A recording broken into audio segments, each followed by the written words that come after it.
मुंबई महानगरपालिकेच्या सत्तेचा पेच आता शेवटच्या टप्प्यात येऊन पोहोचला आहे. नगरविकास विभागाकडून या महापौर पदाच्या आरक्षणाची सोडत काढली जाणार आहे. तर या सोडतीवर मुंबईचा पुढचा महापौर कोण होणार हे स्पष्ट होणार आहे. मुंबई महानगरपालिकेच्या निवडणुकीत सर्वाधिक जागा ह्या भाजपने जिंकून वर्चस्व गाजवलं. मात्र महापौर पदाच्या आरक्षणाची सोडत महायुतीचं समीकरण बिघडवू शकतं. उद्या महापौर पदाचं आरक्षण लॉटरीद्वारे आरक्षण जाहीर करणार आहे. यामध्ये मुंबई महापौर पद अनुसूचित जमाती म्हणजेच ST प्रवर्गासाठी आरक्षित होण्याची दाट शक्यता वर्तवली जाते. ST आरक्षण लागल्यास ठाकरे गटाला याचा खूप जास्त फायदा होणार आहे. का? कारण मुंबई महापालिकेत अनुसूचित जमातीसाठी म्हणजेच STत 2 प्रभाग आरक्षित केले होते. या दोन्ही प्रभागात शिवसेना उद्धव बाळासाहेब ठाकरे गटाच्या उमेदवारांनी विजय मिळवला आहे. तो म्हणजे प्रभाग 53मध्ये जितेंद्र वाळवे आणि प्रभाग 121मध्ये प्रियदर्शनी ठाकरे.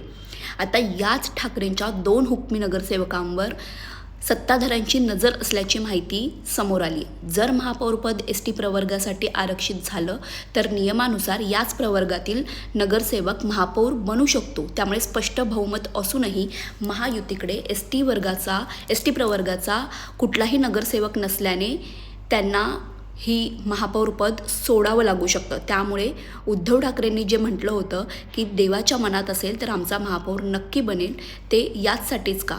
तुम्हाला काय वाटतं? कॉमेंट्समधून नक्की सांगा.